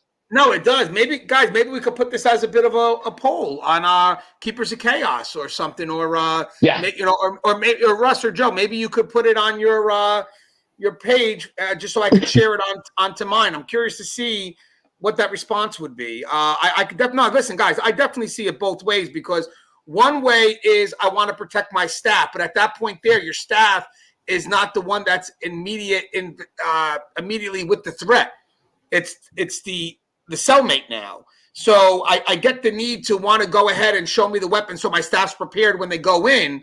But at this point, the staff is not the one that's in the vicinity of the immediate threat. It's the cellmate. So I'm thinking of, let's say we're just a store. Let's say we're in a store, and I got a guy that's getting ready to act erratic, and he's got a woman. He's holding on to a woman or whatever it is, or another man, whoever. I don't want to, say anything politically incorrect. So whatever, he's holding on to a potential hostage. Sorry, guys. And he goes ahead and he doesn't have a gun, but he says, if you don't do something right now, or you don't do this or do this, I'm going to shoot her. And then if I went as a negotiator and I said, well, let me see your gun, that's a bad decision. That may not work out in my favor, because now I'm bringing the gun out, which now forces me to go in immediately. I can't have the time limit, because let me ask one question. If that inmate produces their shank and shows you, doesn't that? I mean, I know we got to go in strategically, but at that point, you brought the weapon onto this. It does elevate the level of threat. But let's talk about the hostage scenario. I have a gun, and if you don't give me what I want, I'm going to shoot her. Okay, it's not like, even if you ask him to show me the weapon, okay, if he doesn't show you the weapon, what kind of weapon is it? In that same scenario, it's not like you can just go ahead and shoot him just because he says he has a gun. What if you shoot him and he doesn't have a gun? Then you just took a life unnecessarily behind an empty threat. So that's why, for me, it's important for me, even if he doesn't produce a weapon, where is the weapon? Oh, I get that. Then I got something to bite on. You know what I mean? I got something to bite off of, because that tells me one way or the other, is this guy just full of shit because he's being manipulative? No, I get, Joe, I get that 100%. I thought, so maybe I'm wrong. I thought when we went into it, I get you saying, where's the weapon? I thought you said, show me the weapon. No, if I can't see the weapon, I want to know where the weapon is. I'm gonna ask you. I'm gonna ask you a multitude of questions. If you're not gonna show me the weapon, well, what kind of weapon is it? What's it made of? So I think that may be so, guys. This is why we have these dialogues. I think it would be great. I'm not telling you to produce the weapon. I don't want to see the weapon, but where do you have the weapon? That's definitely something that I think is good for us to know going in, so we can safely go after somebody or whatever it is. But I think the fact is, when you're asking the person to take out the weapon, I think there's a liability in there. I really do. But I think if you want to know where the weapon is, I think that's 100% helps us with our effectiveness. But again, you don't know because you don't know this. I get it. But I wonder if we could do a poll on that out of curiosity. But you know, we'll do a poll. We'll do a poll. You know, like in the county jails, we really don't. You know, we don't have that problem nowhere near, you know, that DOC does, because, you know, when you first come in, we strip search everybody coming in. You know what I mean? So, and we know what they have and don't have before we put them in a holding cell. Whereas convicts in the DOC, they move around. That, you know, they have time to create them, hide them, whatever. You know, and it's a problem of scale inside DOC.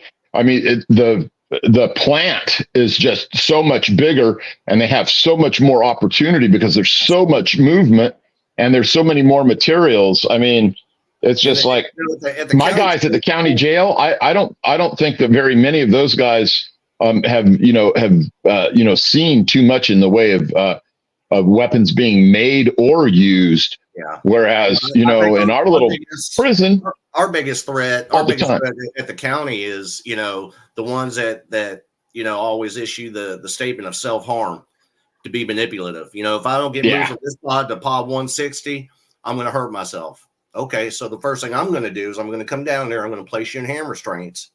I'm going to take you up front and put you in an isolation cell and put you in a suicide suit. You're not going to have any of your property. You're not going to have any of your county jail luxuries. And you're going to be in here until such time as you're, you know, assessed by mental health, which could be within 48 hours. Yeah, you know? That's what I said. Oh, you're right. And I goes back to the thing I said, inconvenience them, you know, when it comes to. Absolutely. You know, now, if they're true to their cause, they'll stay with it. If they're not true to their cause, then all of a sudden, you know, 4 hours later, hey, Joe, man, it ain't that serious, man. Can I go back to my cell? No, sir. You're going to stay right there for 48 hours until you're assessed. And then, you know, if you're lying about it, you can be my prophet. Go back and spread the word and let them know that if you issue that threat while I'm on duty, we're going the full course. And guys, you want to hear something funny? When we're having this discussion to try to come up with a definitive route, a lot of people may not realize that some of the stuff that we're discussing, the reason why it isn't in policy and procedure is because the definitive route could cause liability. So they want to kind of safely say that they're going to give you some discretion, but then you wind up getting judged anyway. But I think like a scenario like this, well, can't they put it in policy? Maybe not, because there could be liability that goes both ways. So a lot of your effort is going to be employed through your discretion in the moment. So I think a lot of people may look at policy as the catch-all, and I'll have this in the book. But remember, if there's a concern in which there's multiple ways to address a concern, but no matter what, like Russ said, there's never an optimal way. People may be very wary of putting that in policy because of the adverse of not responding this way. So that's where the discretion comes. And what's sad to say is now it comes from the agency to an individualized response, because at this point here, instead of the agency being held responsible, they judge the discretion of the person making not the choice, but the decision. And if you, here's another thing too, is if you game too many scenarios in order to try and write too many policies and procedures, it's not helpful, because what happens is then all you do is you generate a reason to be hesitant on doing things, you know, because then you have to try and remember every single scenario and possible permutation of everything that happens, and that's why we get paid what we get paid. You know, some places better than others, but you have to be able to be a discretionary decision maker. You have to be willing to go in there and do the best that you can, and take the shots. And this is why we all abhor, you know, the supervisor or manager that's that, you know, that's that micromanagement type and so forth. I'll say, you know what, just let me get in there and my series of decisions, based on experience and being in battle and doing all of those things is going to be really good. Is it going to be optimal? Hell no. But the alternative to that in gaming all these things and coming up with endless policies and procedures just means that you're going to hesitate. And when you start hesitating, then nothing works out better. Your situation gets worse. Your chain of command gets longer, and you can't do anything. And so those are not the things we want to do. We want to have people that can make decisions rapidly and get into the critical thinking skills and be able to game these things at a level where you're doing it as if it's realistic. Yeah, and guys, I want to mention just a partnership with Russ said.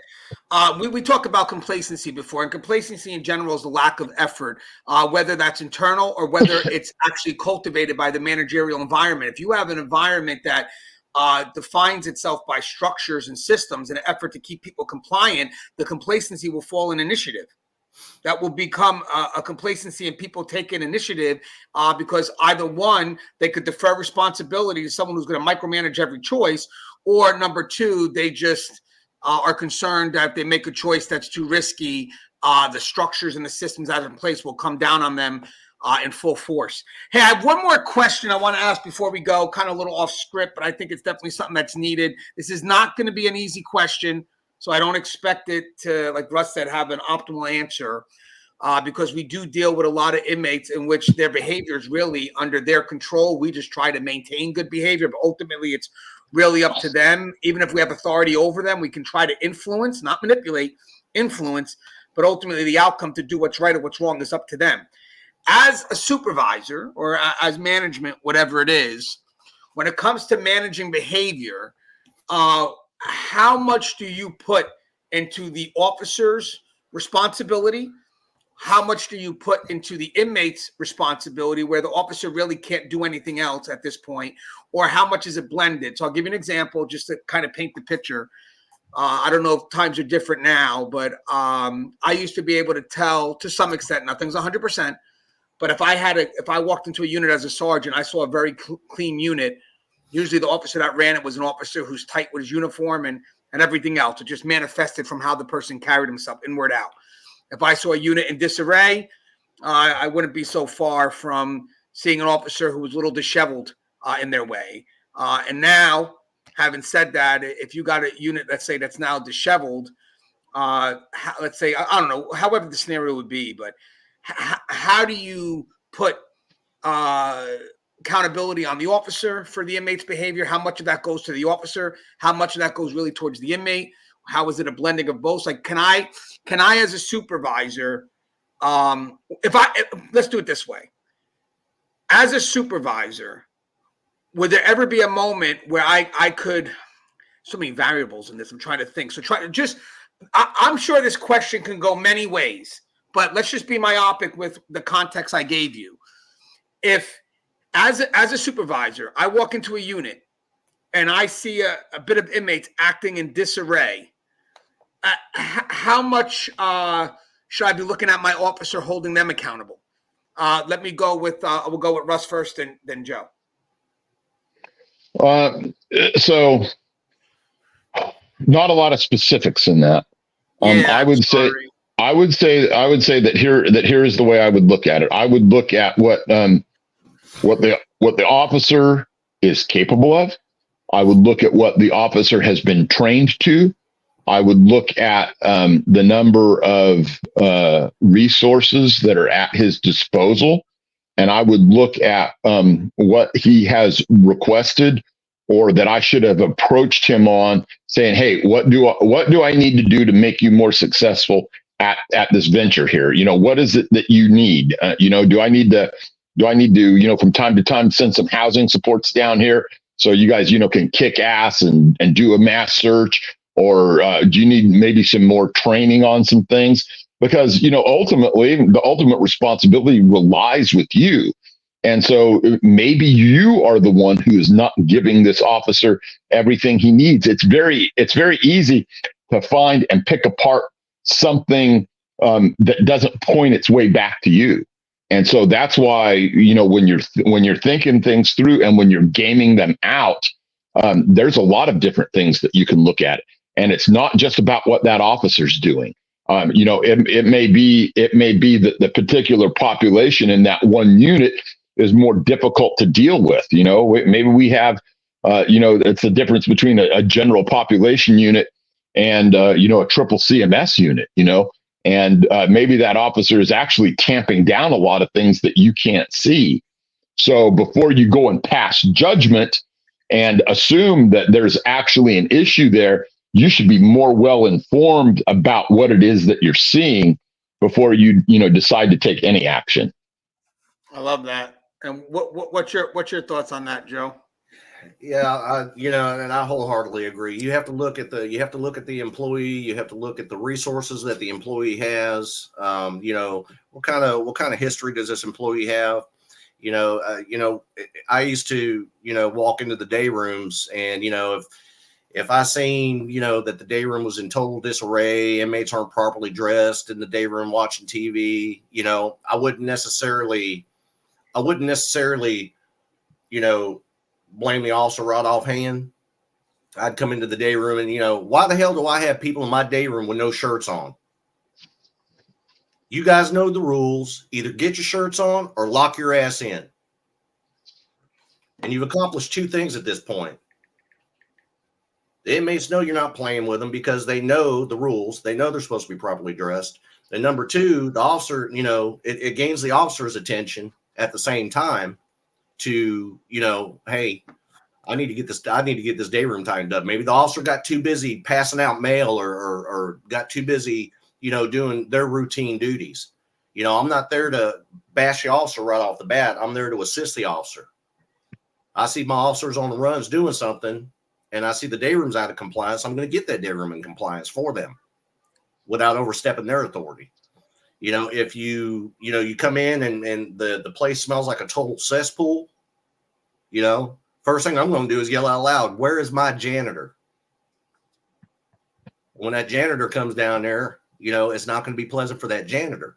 Why are you disrespecting my officer by not doing your damn job in here?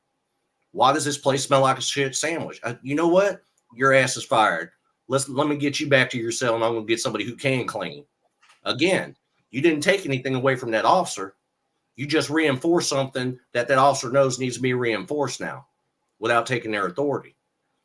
I mean, there's ways that you can address things without, and then there's sometimes where you just have to address it directly with the employee, not on the duty post, not in front of the offenders.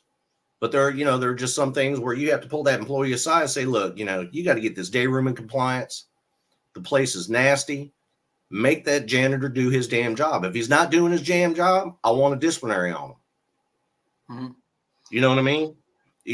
There's way of reinforcing things, and there's sometimes where you just have to address it. But it all depends on the employee too. If it's an employee that normally does their job, and you just you happen to do a security check of the area, and you see they're busting their ass, trying to hand out mail or trying to do necessities or trying to feed trays, whatever the case is, that kind of tells me whether or not this is just a temporary issue that I just need to help the officer with, since they're busting their ass. This is something I can do for you, or is this a systemic problem?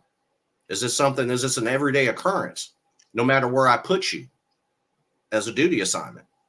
Mm-hmm.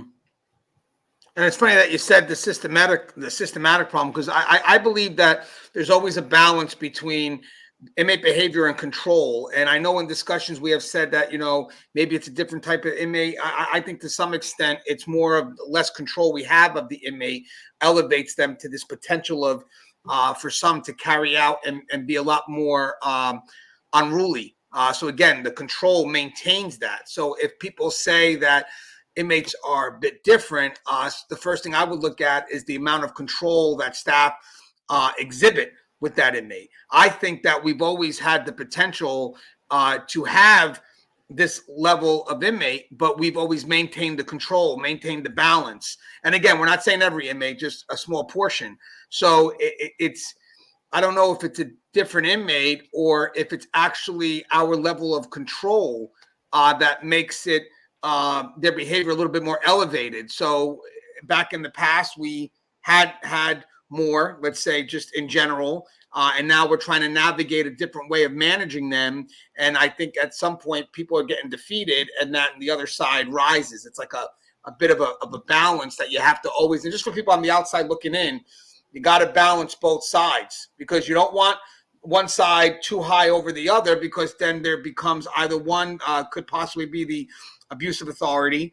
Because don't get me wrong, guys, our authority is to work with the population. That's why we have authority. Our authority is not to abuse it. Our authority is to utilize it to create balance with managing those that could be a threat.